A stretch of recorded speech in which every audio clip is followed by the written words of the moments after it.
welcome, friend. Tonight you and I step gently together into the soft current of timeless stories. You have come here with thoughts, perhaps still circling from the day, maybe with a bit of weight on your chest or a restlessness in your mind. Let us place all of that down for a moment, as though setting a heavy satchel by the side of a quiet riverbank. Take one long, unhurried breath with me now. Notice the way your body begins to sink into stillness, how the bed or chair beneath you is supporting you fully without asking anything in return. This is the way of Zen, simply noticing what already holds you, what already cares for you, without demand or condition. As we drift further into the evening, imagine the gentle lantern light of old stories flickering across centuries to reach you.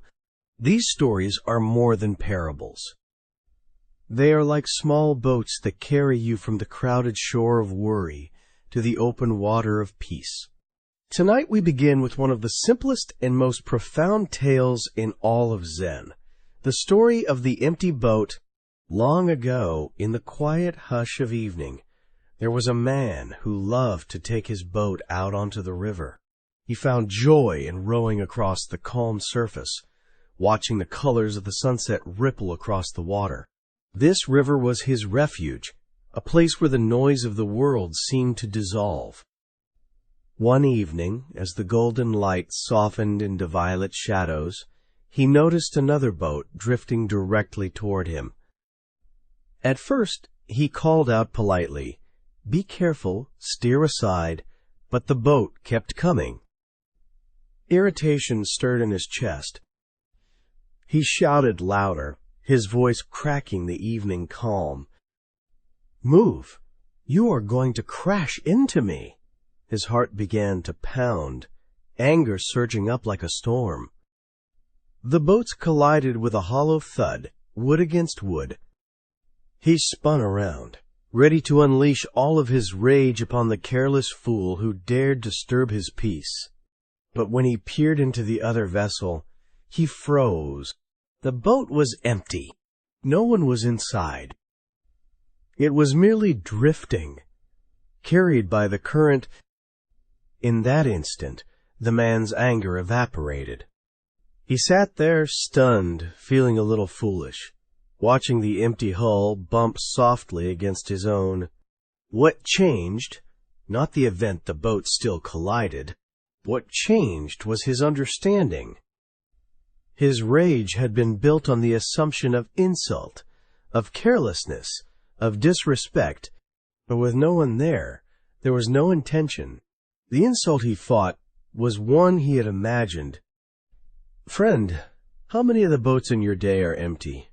How often do you assign blame, insult, or disrespect when truly there was none? The driver who cut you off may have been rushing to the hospital. The colleague who did not greet you may have been lost in grief. A friend who has not replied may be struggling with their own shadows. Zen invites us to see the empty boat in each of these moments. The Buddha once said, "You will not be punished for your anger. You will be punished by your anger." Can you feel the truth of that in your own body? Notice how even remembering a moment of anger tightens the chest, quickens the breath, narrows the vision. The anger hurts you first, before it ever touches anyone else. Zen Master Dogen taught that to study the way is to study the self, and to study the self is to forget the self. Forgetting the self is like realizing the boat is empty. When the self, this fragile, defensive me, drops away, the collisions of life lose their sting. Events still happen, sometimes rough and unwelcome, but without the imagined insult, they pass through us like water flowing past a stone. And what about you, my dear listener? Tonight, can you recall one moment from your day when you felt offended, slighted, or overlooked? Hold it gently in your mind. Then ask yourself, what if that boat was empty? What if there was no insult, no attack, only the river of life flowing as it must? Does your body soften even a little as you imagine this? Zen practice is not about eliminating all collisions. Boats will always bump against us on the river of existence. Instead, it is about dissolving the unnecessary suffering created by our assumptions. Every time you recognize an empty boat, you step closer to freedom. As the man on the river sat in his drifting vessel, the last light of the sunset fading into night, he laughed softly at himself. The river carried both boats gently downstream, the current stronger than any anger, smoother than any imagined insult. And in that laugh, in that release, there was peace. Friend, as you listen now, let that peace touch you. Let your shoulders loosen, your jaw soften, your heart beat a little slower. Remember, the calm you seek is not out there. It is already here, waiting within, like the still water beneath every ripple. Friend, as you continue resting here with me, notice how the story of the empty boat still lingers within you. It is as though a soft echo remains, reminding you that so much of what you take as personal may actually be impersonal, simply life drifting along. Let that insight settle gently in your chest as we flow forward into another Zen story. This one, too, is about facing what seems terrifying, and yet discovering sweetness in the middle of it all. Once, in a quiet mountain monastery, a monk set out for his daily walk. He walked often along narrow paths that twisted through forests alive with the songs of cicadas. Each step was mindful, each breath measured. He cherished these walks, because in them he felt deeply connected to the presence of the earth itself. But one day, while rounding a bend, the ground suddenly trembled beneath him as a roar split the silence. A tiger had leapt from the brush, its eyes fierce, its body streaked with stripes of fire and shadow. The monk ran, robes billowing, heart pounding against his ribs. He sprinted until the path ended abruptly at the edge of a cliff. Looking down, he saw another tiger pacing below, waiting.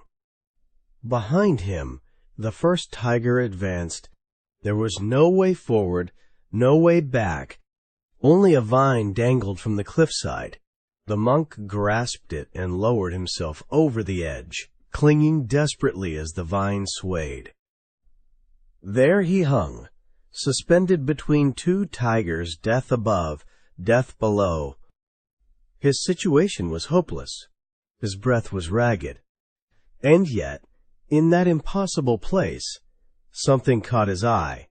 Just within reach, growing from a crack in the cliff, was a wild strawberry, small and bright red, glistening in the sun.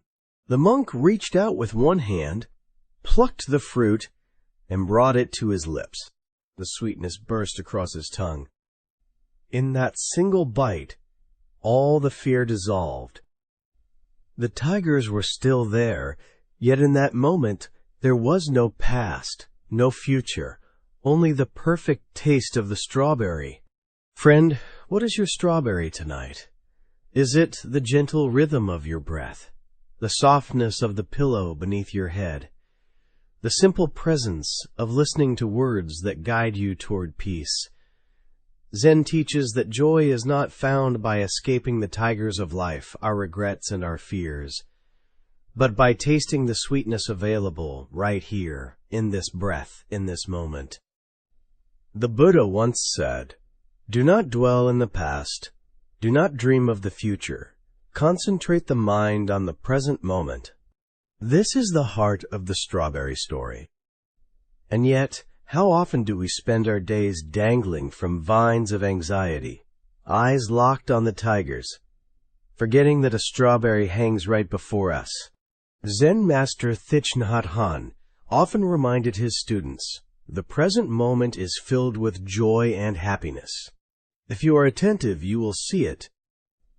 This present joy may not roar like a tiger or blaze like a storm. It may be as small and quiet as a berry gleaming in the sun. But it is enough. Dear listener, let me ask you gently, what happens when you pause and allow your senses to notice the smallest of joys?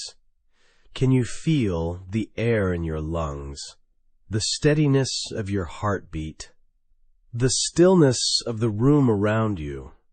These, too, are strawberries. The monk smiled as he chewed the fruit, knowing that no tiger could steal that taste from him. And in that smile, in that fleeting but complete presence, he was free. So, friend, as you drift deeper into calm tonight, perhaps you, too, might taste your own strawberry, the sweetness of being alive in this very moment. Nothing more required. Friend, as you linger with me in this gentle quiet, notice how the story of the strawberry still sparkles in your imagination.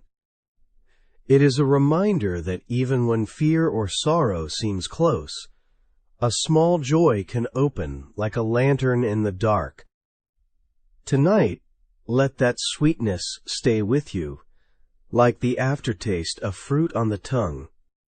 Now let us move into another teaching, one spoken directly by the Buddha himself, the teaching of the 2 arrows. One day the Buddha sat with his disciples in the shade of tall trees. The air was cool, the ground soft with fallen leaves. A troubled student stepped forward and bowed, his eyes clouded with pain. "Master," he said, "why must we suffer so much? It seems wherever I go, sorrow follows me." The Buddha looked at him with deep compassion and spoke softly. "Imagine, my friend, that a person is struck by an arrow. The pain of that wound is real. But now imagine that same person is struck again, this time by a second arrow. The first arrow cannot be avoided, but the second, this one we place upon ourselves." The disciples leaned closer, and the Buddha continued, "The first arrow is the pain of life sickness, aging, loss, disappointment. These are part of the human path, but the second arrow is how the mind reacts, the anger, the resentment, the fear, the thought, 'Why me?' This arrow is optional. We suffer not only because of pain, but because of the stories we weave around it. Friend, how often do you feel the sting of the second arrow? Perhaps a small mistake, and then the flood of self-criticism. 'I should have done better. I always fail.' The mistake was the first arrow. The harsh voice that follows that is the second. Or perhaps someone said a careless word, and you carry it for hours, replaying it again and again. The word was the first arrow. Your replaying of it, that is the second. Zen asks us gently, what if you could notice the second arrow before it strikes? What if you could let the pain simply be pain, without layering judgment on top of it? The Buddha's words carry a liberating truth. Suffering multiplies when we resist. But when we simply breathe with pain, neither clinging to it nor pushing it away, it softens. Like a wound exposed to fresh air, it begins to heal on its own. My dear one, imagine for a moment you are lying beneath a tree, like that disciple long ago. A small discomfort arises, perhaps the ache of your body against the bed, or the weight of a worry still tugging at you. Can you name it gently? This is the first arrow. Then pause. Ask yourself, am I adding a second? Notice how your body responds. Perhaps your shoulders loosen just a little. Zen master Charlotte Joko Beck once said, "Pain is not wrong. It is simply life saying, pay attention. What hurts invites us to see more clearly." When we meet it without the second arrow of resistance, even pain becomes a teacher. The disciple bowed to the Buddha, realizing that while he could not escape every difficulty, he could free himself from the endless storm of reaction. The path to peace was not in avoiding pain, but in no longer wounding himself twice. So, friend, as you rest tonight, if a thought or memory pierces you like an arrow, breathe with it. Say softly to yourself, "This is only the first arrow. I do not need the second." And in that kindness, you may feel the quiet relief of peace. Friend, let the truth of the two arrows rest gently in you. It is a teaching both simple and profound, that pain may visit us, but suffering multiplies only when we resist. Hold that wisdom softly, like a small candle lighting the dark of night. And now, let us walk together into another story, one of grief, impermanence, and the healing that comes when we realize we are never alone in loss.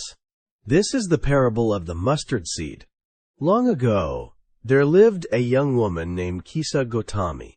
She was known for her kindness and devotion, yet her life was struck by tragedy when her only child fell ill and died.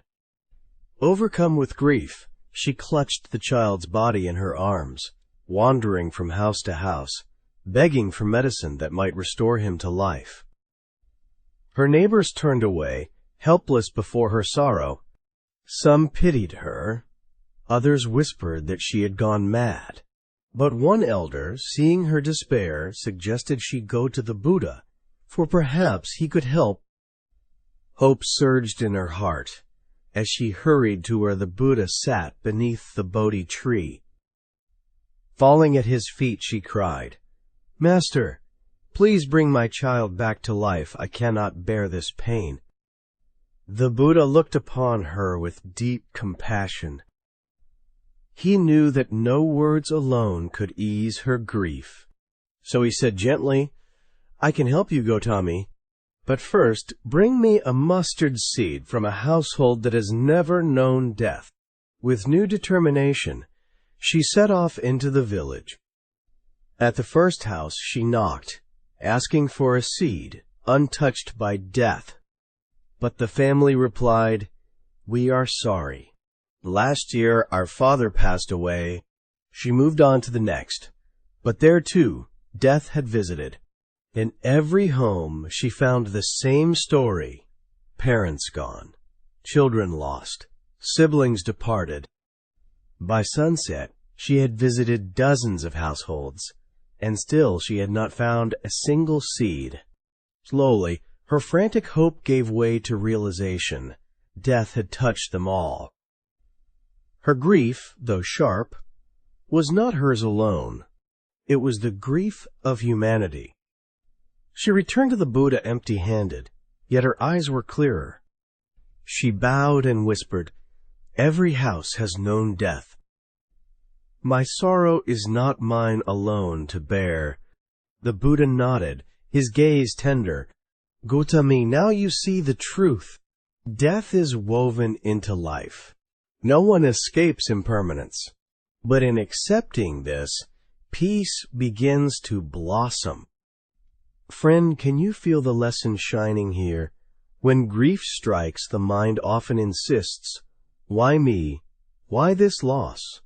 We believe our pain is singular, but truly it is shared by every living being. The mustard seed shows us that impermanence is not cruelty, but the natural rhythm of existence.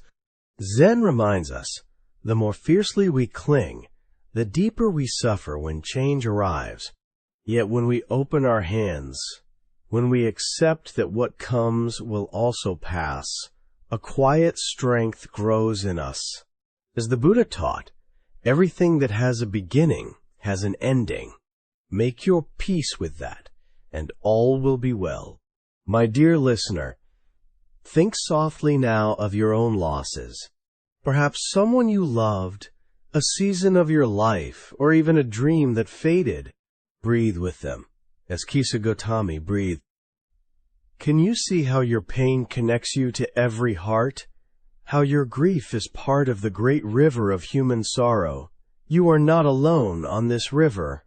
In this knowing, there is comfort. The woman buried her child at last, her heart still heavy, but no longer lost in despair. For she had discovered what we too must remember, that even in grief, we are bound together in the fellowship of impermanence. So tonight, friend, let your body rest more fully. Let go, just a little, of what you clutch so tightly. For everything changes, yet everything belongs to the same endless flow, and within that flow peace is always waiting. Friend, as you rest here, let the story of the mustard seed linger like a soft echo in your heart. The woman's journey through grief reminds us that impermanence touches everyone, and in that shared truth, we are never alone. Now let us follow another story this time of a farmer whose calm responses reveal the wisdom of equanimity. His story shows us how easily we rush to label events as good or bad, when in reality the full picture is never so simple. In a quiet village, there lived a farmer who owned only one horse. It was his most precious possession, his helper in the fields, his companion in daily life. One morning he awoke to find that the horse had broken through the fence and run away into the hills. Neighbors hurried over, shaking their heads. "What terrible luck," they said. "Now you have no horse to plow your land. This is a disaster." The farmer listened quietly, then shrugged and replied, "Maybe." Days later, the horse returned, and to everyone's surprise, it brought with it a small herd of wild horses from the hills. The farmer now had many strong animals in his corral. His neighbors gasped in excitement. "What wonderful fortune," they cried. "You have gone from one horse to many. You are blessed indeed." "Again," the farmer said calmly, "maybe." Soon after, the farmer's son began taming the wild horses. While riding one of them, he was thrown violently and broke his leg. The neighbors rushed back in sympathy. "What awful luck," they said. "Your son is injured and cannot work. How will you manage now?" The farmer answered as before, "Maybe." Weeks later, soldiers came through the village, conscripting every able-bodied young man to fight in a distant war. But because the farmer's son had a broken leg, he was left behind. Parents wept as their sons were taken away. They looked at the farmer and said, "How fortunate you are! Your son has been spared." And once more, the farmer said simply, "Maybe."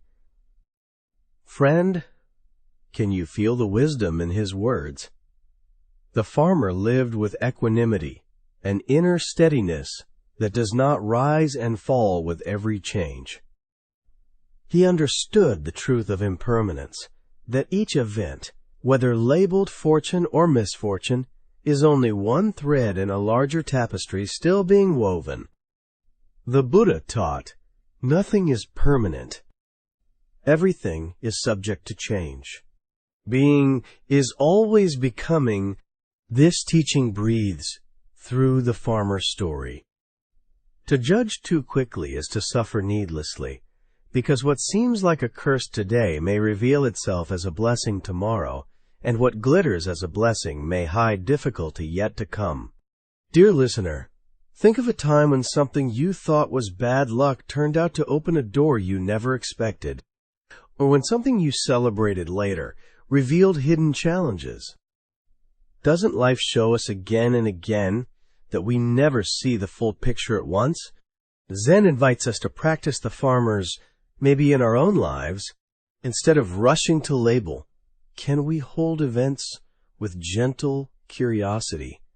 Instead of saying, this is good or this is bad, can we breathe and whisper, let us see? As you sink deeper into rest tonight, Imagine yourself as that farmer. The horse runs away, you breathe. The horses return, you breathe. The son is injured, you breathe. The soldiers arrive, you breathe. Through all of it, you remain steady, carried by the rhythm of the present. Friend, in this calm space, nothing needs to be judged. Nothing needs to be rushed. Simply let life unfold. Perhaps fortune, perhaps misfortune, who can say, all you need right now is this gentle stillness. Friend, the calm voice of the farmer still echoes, maybe. His wisdom shows us how to rest in the middle of change, neither clutching nor resisting, simply breathing with whatever comes. Let that steadiness linger as we drift toward another story, one that reveals what happens when anger meets compassion. This is the tale of the Buddha and the angry man. It is said that one afternoon the Buddha sat beneath the shade of a great tree, surrounded by disciples. The air was warm and still, cicadas humming softly, when a man approached with eyes blazing. His heart burned with jealousy and resentment. He had heard of the Buddha's fame, the respect people gave him, and it filled him with rage. Without bowing, without greeting, he stormed forward and began hurling insults. "You are a fraud," he shouted. "You pretend to be wise, but you deceive people with your words. Who are you to call yourself awakened?" The Buddha remained seated, serene as the breeze. He neither flinched nor frowned. He simply looked at the man with calm eyes.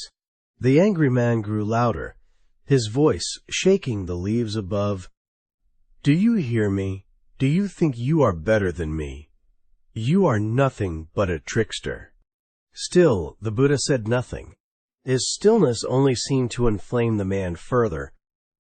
At last, exhausted from shouting, the man demanded, "Why will you not answer?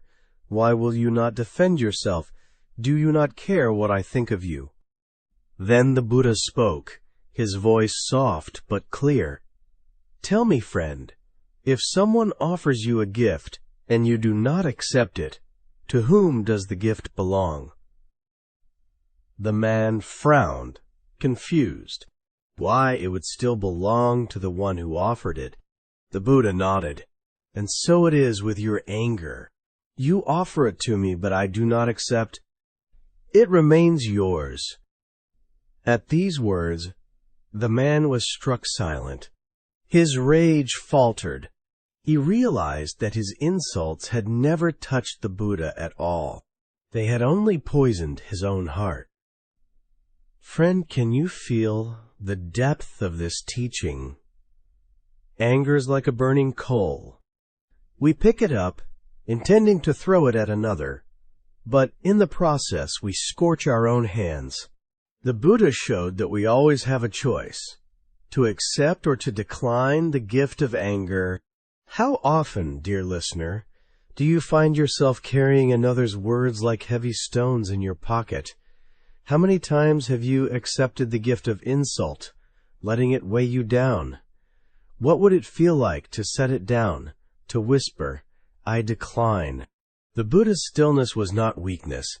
It was strength, the kind of strength that refuses to let another's fire consume the peace within. Zen masters remind us that non-reactivity is not apathy. It is presence. It is the clear seeing that anger does not need to be returned. Imagine, friend, someone shouts at you, perhaps even today. In that moment, could you pause and breathe, remembering the Buddha beneath the tree? Could you feel the freedom of declining the gift? The angry man, humbled, bowed at last. "Master, I see now. My anger harms only me. Teach me how to find peace." And the Buddha, smiling gently, said, "Anger is a coal. Let it fall from your hand. Peace is already within you. As you rest tonight, friend, let your own coal drop softly. Whatever flames burned in your day, let them extinguish in this stillness. You are safe here. You are held in calm. Friend, let your breath ease as we carry forward the Buddha's lesson of declining the gift of anger. Notice how light you feel when you set down that burning coal. Now, let us wander into another story, one about fragility, impermanence, and the way love deepens when we accept that nothing lasts forever. This is the tale of the broken teacup. In a mountain monastery, a respected monk sat with his students during the quiet hours of afternoon. Sunlight streamed through paper windows, and the aroma of steeping tea filled the room. The monk lifted a simple clay cup in his hand, gazing at it with a serene smile. One student, curious, asked, "Master, why do you look at that cup so intently?" The monk replied softly, "To me, this teacup is already broken." The students exchanged puzzled glances. The cup appeared perfectly whole, smooth, and uncracked. Another student protested, "But, Master, the cup is not broken at all. It is strong and sound." Still smiling, the monk set the cup down gently. "When I hold it, I know one day it will fall, or crack, or simply wear away. Its end is certain. Because I know this, I can appreciate it fully now. I drink from it with gratitude, enjoying its shape, its texture, its service, without fear of losing it. In my mind, it is already broken, and so I can love it completely." Friend, is not there a quiet beauty in those words? By accepting impermanence in advance, the monk freed himself from the sorrow of clinging. Rather than loving less, he loved more deeply. Each sip of tea was precious because it would not last forever. The Buddha taught, all conditioned things are impermanent. When one sees this with insight, one becomes disenchanted with suffering. This truth does not diminish joy, it magnifies it. Knowing the cherry blossoms will fall makes them more breathtaking. Knowing the evening will end makes its glow more tender. My dear listener, what is the teacup in your own life? Perhaps it is a relationship, a possession, or even your own breath. Can you imagine whispering to yourself, "This too is already broken," not in despair, but in reverence? What if this knowing could allow you to cherish it even more, to love without fear of loss? Zen invites us to see the fleeting nature of everything as the very reason to live with open hearts. Each smile, each moment of rest, each breath you take tonight is a treasure, because it will never come again in exactly the same way. The monk sipped his tea, warmth radiating through the fragile clay. Around him, the students sat in silence, their eyes softening with new understanding. They realized that the Master was not teaching them to mourn the cup before its time, but to see the miracle of its existence right now. Friend, as you lie here, let this story guide you. The comfort you feel, the sound of your breath, the safety of this moment, all of it is already broken, already passing. And because of that, it shines with even greater beauty. Let your body sink into gratitude for the fragile, fleeting perfection of this present moment. Friend, the image of the teacup stays with us, does not it, fragile, already broken, yet deeply cherished? It reminds us that impermanence is not something to fear. It is the very reason love feels so precious. Now, let us move to another Zen tale, one about two monks traveling together, and the hidden burdens we often carry long after an event has passed. Two monks once journeyed down a muddy road during the rainy season. Their robes were heavy with dampness, their sandals thick with clay. Around a bend, they encountered a young woman standing helplessly before a wide puddle. She wore a fine silk kimono, elegant but unsuited for crossing the muddy path. Her face was full of distress. Without hesitation, the elder monk walked over, lifted her gently into his arms, and carried her across the puddle. He set her down on the far side, bowed politely, and continued walking. The woman thanked him softly before going on her way. The two monks walked together in silence for several hours. But as the sun set, the younger monk could no longer hold back his discomfort. He blurted out, "Brother, we monks are not supposed to go near women, especially young and beautiful ones. Why did you carry her?" The elder monk turned calmly, his expression serene. "I left the girl there at the puddle," he replied. "Are you still carrying her?" "Friend, do you feel the weight of those words?" The elder monk had acted with compassion, then moved on, his mind free and unburdened. But the younger monk, though he never touched the woman, carried her in his thoughts for hours, judgment, worry, disapproval, circling endlessly. How often do we too carry people, or moments long after they are gone? An argument replayed again and again. A mistake gnawed upon like an old bone. A glance, a word, an event that ended long ago, yet still heavy in our hearts. These are the invisible burdens we drag with us, long after the moment itself has passed. The Buddha taught, let go of the past, let go of the future, let go of the present. Cross over to the farther shore with mind released from everything. This teaching is not about forgetting, it is about releasing. We can respond to life with clarity, then lay it down and continue walking. Dear listener, ask yourself gently, what are you still carrying tonight? A conversation that ended hours ago? A regret from years past? What would it feel like to set it down now, here, as though dropping a heavy pack beside the road? Zen practice invites us to notice when the mind is looping, replaying, clinging. The elder monk's wisdom was not in what he carried across the puddle, but in what he refused to carry in his mind afterward. That is freedom. Imagine yourself now, friend, walking lightly along a forest path at dusk.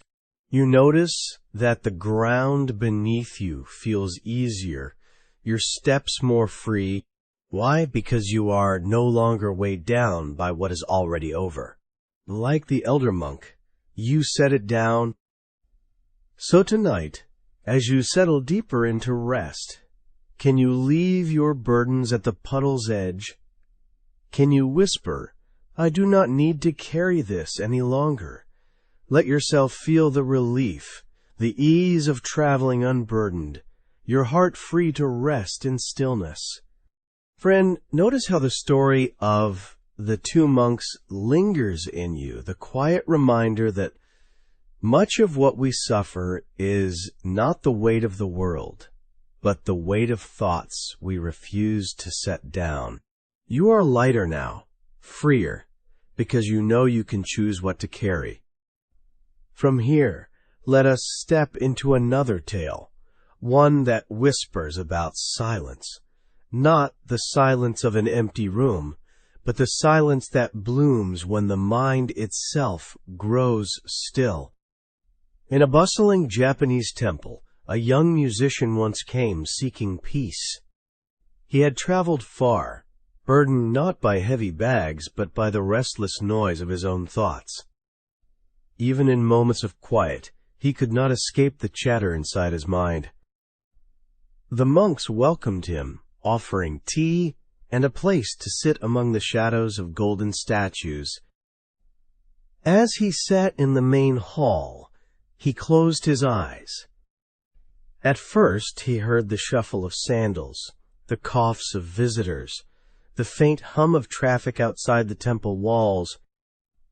But beneath it all, another sound emerged, a faint, rhythmic chirping, delicate as a thread of silk. He opened his eyes and discovered the source, a tiny cricket living in a crack of the wooden pillar. Confused, he asked an elder monk, "How is it that such a small sound can be heard in this vast temple, with all the noise around?" The monk smiled, placed down his broom, and drew a coin from his robe. Dropping it on the stone floor, the sharp clang rang out. Every visitor turned their head immediately toward the sound.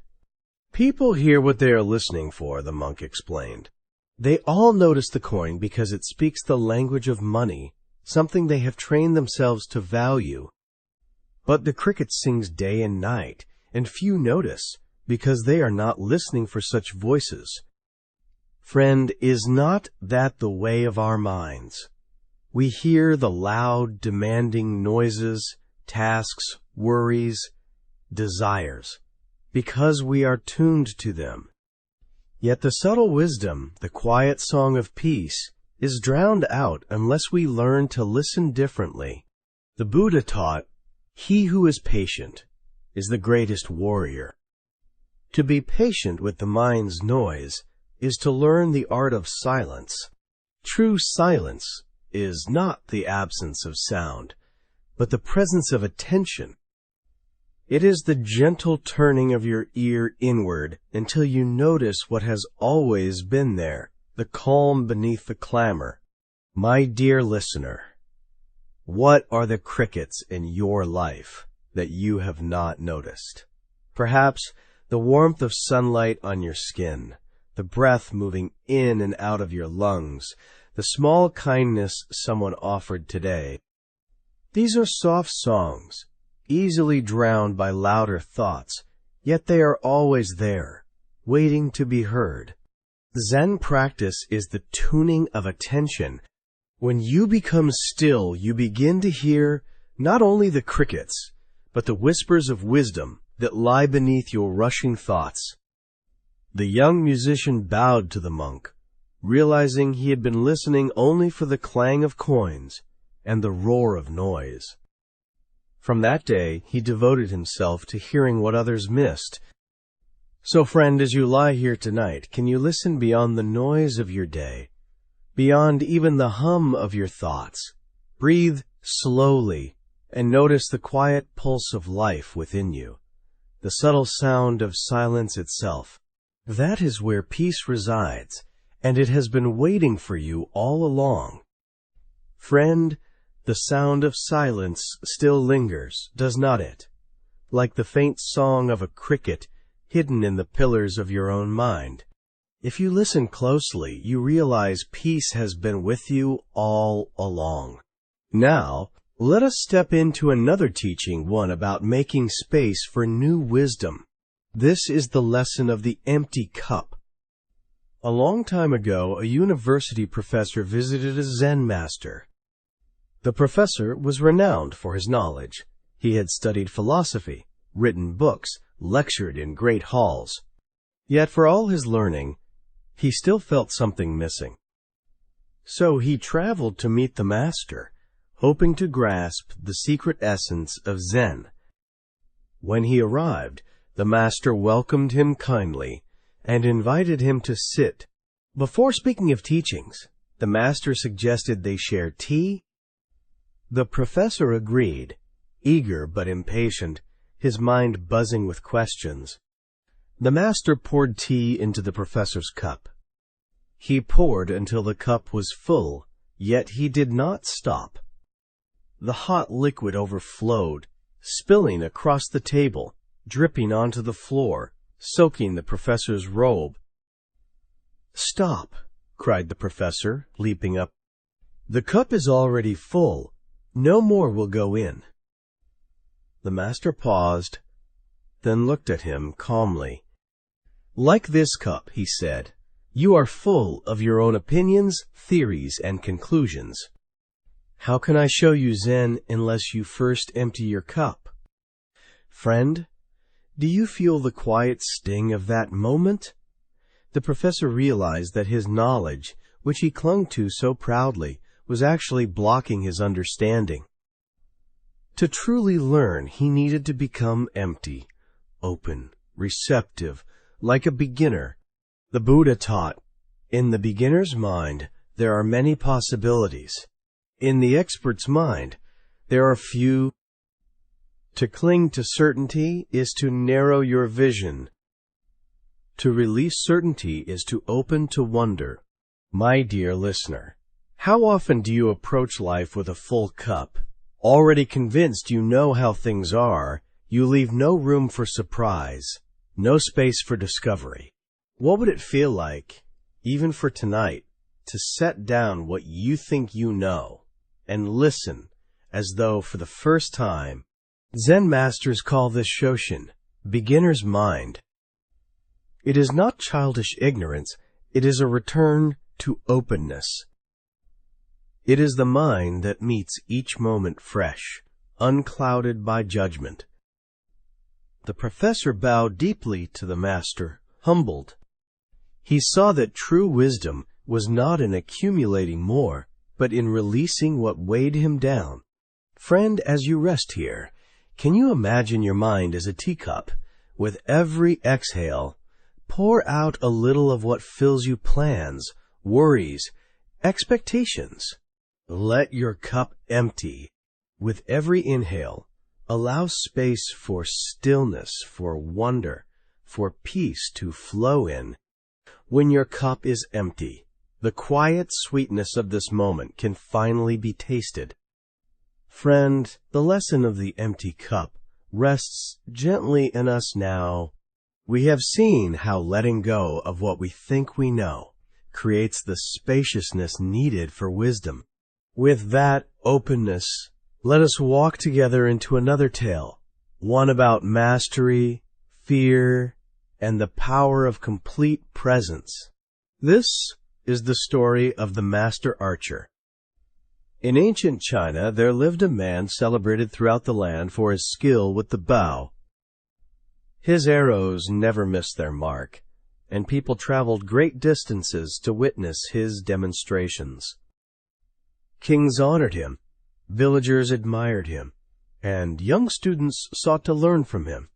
One day, a promising young archer approached him. Bowing deeply, the student said, "Master, I have trained for years. My aim is sharp, my arms strong, but I wish to reach the highest mastery. Please teach me your secret." The master nodded thoughtfully. "Meet me at dawn tomorrow, on the edge of the mountain cliffs. Bring your bow." The next morning the student climbed to the cliff's edge, the valley yawning hundreds of feet below. The master stood calmly at the precipice, lifted his bow, and shot an arrow clean into a distant tree. His hands did not tremble, his face did not waver. Then he handed the bow to the student. "Now you—" The student stepped forward, but his knees shook. Looking down at the dizzying drop, his hands trembled. He tried to notch the arrow, but fear overwhelmed him. Finally, he stepped back, ashamed. "Master, I cannot. My fear makes my hand unsteady." The master smiled gently. "That is the difference between us. Your skill is not lacking, but your mind is divided. Part of you shoots the arrow, while another part fears falling. Part hopes for success, another fears failure. You are split. When I shoot, there is only bow, arrow, and target. No self to fear, no self to praise. Just action, whole and complete. Friend, do you see the lesson? True mastery, whether in archery, meditation, or simply living, comes when we are undivided. When there is no anxious watcher inside, no critic, no clinging self, only presence. The Buddha taught, your work is to discover your work, and then with all your heart give yourself to it. The archer's heart was whole, not fractured by fear. That wholeness made his arrows fly true. Dear listener, think of moments in your own life when you were completely absorbed, perhaps painting, running, playing music, or even watching the sunset. In those moments, you were like the master archer, no division, no worry, only pure being. Zen calls this mushin, no mind, not emptiness of awareness, but emptiness of distraction. The student bowed, realizing that the secret lay not in technique, but in dissolving fear, dissolving self. He would practice not only with his bow but with his heart, learning to meet each moment whole. So tonight, friend, as you rest, can you let your divided thoughts soften? Instead of half your mind planning tomorrow and half remembering yesterday, bring yourself whole to this moment, the sound of your breath, the heaviness of your body, the stillness of the room. In this unity, peace arises naturally. Friend, the master archer's wisdom still hovers gently in the air. To act whole, undivided, is to act with freedom. When you let go of fear and desire, the arrow of your life flies straight. Carry that thought softly as we turn now to another tale, one about obstacles that refuse to move, and the surprising paths they reveal. This is the story of the heavy stone. In a mountain village, the main road was blocked by a massive boulder. It had fallen from the cliffs above during a storm, so large that even the strongest men could not budge it. Day after day, villagers strained and sweated, pushing, pulling, chiseling, but the stone would not move. Merchants complained that their carts could not pass. Mothers worried that their children had to climb over the dangerous rock. Frustration grew heavy in the air, like storm clouds refusing to break. At last, the villagers sent for a Zen master who lived nearby, hoping he might have some clever solution. When the old master arrived, he did not rush or scold. Instead, he walked slowly around the stone, gazing at it from every angle, as though studying a painting. After some time, he asked, "Why must the stone be moved?" Villagers stared in disbelief. "Because it blocks our road, we cannot pass." The master nodded. "Then perhaps the road must change." With a simple gesture, he pointed toward the slope beside the stone. "Clear a new path around it." At first, the villagers were puzzled, but soon they began clearing brush, smoothing the earth, and shaping a gentle curve that bypassed the boulder. Within hours, carts could roll again. Children laughed as they played around the great rock, no longer an obstacle, but a landmark. The stone became part of the village itself, a place to sit in the shade, a place to meet friends. Friend, do you feel the subtle truth here? Not every obstacle must be destroyed. Some cannot be moved at all. Yet wisdom lies in shifting our perspective, in finding another way. The Buddha taught, "As the fletcher shapes the arrow, so the wise direct their thoughts." Just as an arrow can be redirected, so too can your mind. When one path is blocked, another can be shaped. My dear listener, think of your own heavy stone. Perhaps it is a problem that seems unchangeable, a loss that cannot be undone, a limitation you cannot escape. How much of your energy has been spent pushing against it, hoping to make it vanish? What would happen if, instead, you walked around it? Zen often teaches through such paradox that surrender can be strength, that acceptance can be a doorway. Villagers discovered that the stone was not an enemy, but a teacher. It forced them to discover a new path, one they had never considered. So tonight, as you drift deeper into calm, consider, what if the obstacle before you is not blocking your life, but redirecting it? What if the stone on your path is shaping you, guiding you to a new way? Friend, allow yourself to soften. You do not need to move every stone. Sometimes peace is found not by breaking what stands before you, but by finding the path that flows gently around it. Friend, the story of the heavy stone reminds us that not every barrier needs to be removed. Sometimes peace is found in walking around what we once thought immovable. Hold that insight gently as we enter another story, one about anger, pride, and the gates of paradise and hell. Long ago, a fearsome samurai sought out a humble Zen master who lived in a small temple high in the mountains. The warrior was known for his skill and his unshakable pride. After years of battle, a question gnawed at him. What is heaven? What is hell? He marched to the temple, armor clinking, sword at his side. Bowing stiffly, he demanded, "Master, show me the difference between heaven and hell." The old monk looked him up and down, then burst into laughter. "You, a samurai! You look more like a fool dressed in borrowed steel. Who would follow a clown like you?" The warrior's face flushed with rage. His pride flared, and with a roar he unsheathed his sword, raising it above the monk's head. In that instant, the master said calmly, "This is the gate of hell." The samurai froze. The words pierced deeper than any blade.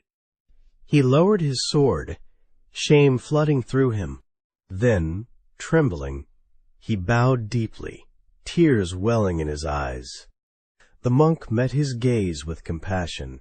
"And this," he said softly, "is the gate of paradise." Friend, do you feel the clarity of this teaching? Heaven and hell are not distant places. They are states of mind, created moment by how we respond. Anger, pride, and violence. These open the gate of hell. Humility, compassion, and surrender, these open the gate of paradise. The Buddha taught, we are shaped by our thoughts. We become what we think. When anger grips us, the world becomes fire. When compassion blossoms, the world becomes peace. My dear listener, reflect for a moment. When did you last open the gate of hell with your thoughts or words? Perhaps an impatient snap at someone you love. Perhaps the silent flame of resentment burning within. And when did you last open the gate of paradise? Perhaps a small act of kindness, a forgiving glance, a smile offered freely. Zen reminds us, we do not need to wait for another life to know heaven or hell. They live in us already. Every moment is a doorway, and you, friend, are the one who steps through. The samurai left the temple that day transformed. He understood that the battlefield was not only outside, but within. The true warrior's path was not to conquer others, but to master his own heart. So tonight, as you rest, notice the gates within you. If anger rises, breathe and see it as the gate of hell. If tenderness rises, breathe and step into paradise. Both doors are near, but only one brings you peace. Friend, the samurai's story stays with us, does not it? How easily one word, one choice, can swing open the gate of hell or of paradise. As you breathe more deeply now, know that the doorway is always near, and peace is always possible. Let us wander onward into a tale of gentle simplicity, where the measure of wealth is not gold or silk, but contentment itself. This is the story of the monk Ryokan and the moon. Ryokan lived alone in a small hut on the mountainside. His days were simple, sweeping the floor, writing poems, drinking tea, and greeting the villagers with a kind smile. He owned little more than his robe, his bowl, and the wooden sandals on his feet. Yet his joy shone so brightly that people often said being with him felt like basking in the warmth of the sun. One evening, as Ryokan sat meditating, a thief slipped into his hut. The man searched frantically for something of value, but there was nothing. No coins, no jewels, not even a sack of rice. Ryokan opened his eyes and said softly, "You have come a long way to see me, friend. You should not leave empty-handed. Please, take my robe." The thief, startled, hesitated, but then snatched the robe and ran into the night. Ryokan stepped outside, shivering in the cool air, gazing at the full moon rising above the dark hills. Smiling to himself, he whispered, "Poor fellow. I wish I could give him this beautiful moon." Friend, do you feel the tender humor in those words? Ryokan had nothing to lose because he was not clinging to anything. He knew that true wealth is not in possessions, but in the freedom to enjoy what cannot be stolen. The moonlight, the night breeze, the stillness of the moment. The Buddha taught, health is the greatest gift, contentment, the greatest wealth, faithfulness, the best relationship. Ryokan embodied this teaching perfectly. His riches were not locked in boxes or guarded by walls. They were carried in his heart, freely available to all. My dear listener, how often do we chase after wealth and forget the treasures already shining around us? The thief looked for gold and overlooked the brilliance of the moon. And how often do we, too, overlook the quiet abundance of breath, of sky, of the people who care for us? Zen invites us to live like Ryokan, to love simplicity, to hold loosely, to smile, even when we have nothing to offer but kindness. True freedom is not having more, but needing less.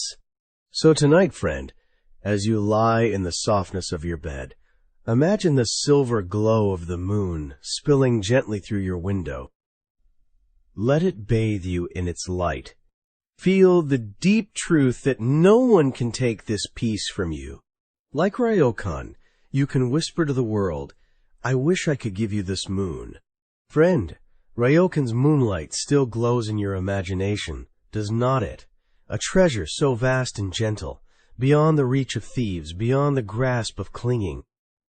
Carry that silver calm with you as we move into our final story for tonight, a tale of seeking and realizing that what we search for has always been here. This is the parable of the sacred mountain. Long ago, a young scholar named Li spent years reading scriptures, debating with teachers, and filling his mind with doctrines. Yet still he felt empty. He had knowledge, but not peace. He longed for enlightenment, the ultimate truth, the secret beyond words. One day he heard of a Zen master who lived alone on a sacred mountain. Believing that this master held the answer, Li packed his scrolls and set out. The climb was grueling. The path twisted upward through forests and cliffs, each step straining his body. Along the way, he noticed flashes of beauty, sunlight through pine branches, the sparkle of streams, the sudden flight of a bird. but his eyes were fixed on the summit, where he believed truth awaited. At last he reached the master's hut, humble and weathered by time. The old monk welcomed him with warm tea and asked, "What troubles you, traveler?" Lai bowed deeply. "Master, I have studied for many years, yet I feel no closer to truth. Please, teach me the essence of enlightenment." The master poured tea slowly, letting the steam curl into the evening air. Then he asked, "Tell me, what did you notice as you climbed the mountain?" Li frowned. "I noticed the path was steep, the rocks hard beneath my feet. I was tired." "And what else?" pressed the master. Li thought again. There were pine trees, flowers, a stream. The master smiled. "And now, as you sit here, what do you notice?" Li looked around. The hut was simple, the tea warm, the mountain air cool against his skin. Slowly his eyes softened. "I notice everything." The master placed his hand gently on the table. "This is enlightenment, not in some distant place, not in some hidden doctrine. It is in every step, every sip, every breath. You climbed the mountain to find what has always been here. Friend, can you feel the truth settling into you? We often believe peace lies elsewhere, after the next achievement, the next possession, the next tomorrow. But Zen shows us the sacred mountain is already beneath our feet. The miracle is in noticing. The Buddha taught, if you cannot find the truth right where you are, where else do you expect to find it? Enlightenment is not far away. It is the light already shining in this moment, if only we pause to see." My dear listener, reflect softly.